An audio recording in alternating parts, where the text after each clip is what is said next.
sigwinya sibonga umazi ukuthi uJesu ungumeli usincusela imihla ngemihla. UJesu KRISTU UYINKOSI. Ngiyambonga kakhulu uNkulunkulu ngaleli thuba.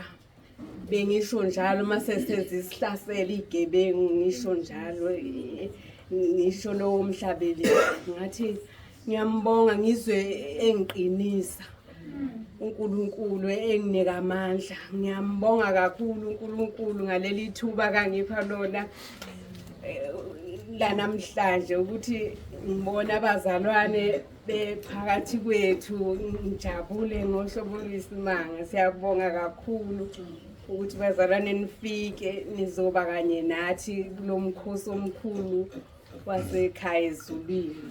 Siyambonga uNkulunkulu sithi udumo lonke lungolwakhe uNkulunkulu.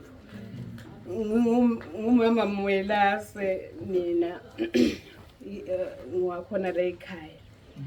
Ngathi uba usekhulumile nangendaba yegebengu. Siyambonga kakhulu uNkulunkulu ukuthi wasisindisa wasiphephisa egebengweni wasifihla bazalwane. Leli gama lethu uJesu KRISTU UYINKOSI liyisimanga ngoba noma bekuthathile kodwa belisinika amandla leli gama leli ukuthi uJesu KRISTU UYINKOSI silisho noma bekhona.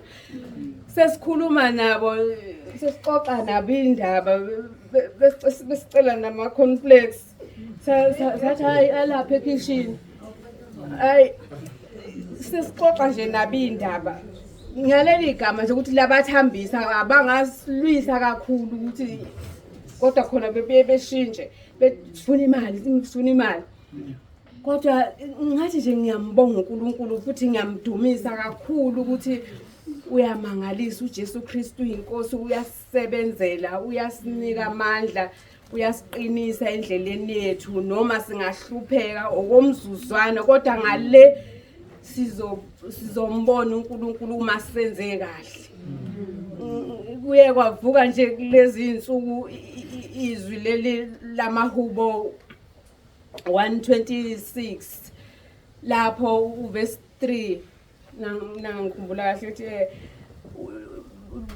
abantwana basesiyoni khunjulwa ukuthunjwa kwabo lebebuyisa ukuthunjwa kwabo. Ngathi bathi uJehova usenzele izinto ezinkulu, uJehova ungenzele izinto ezinkulu.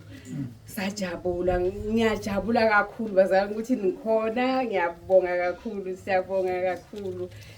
uJesu KRISTU UYINKOSI abe nani.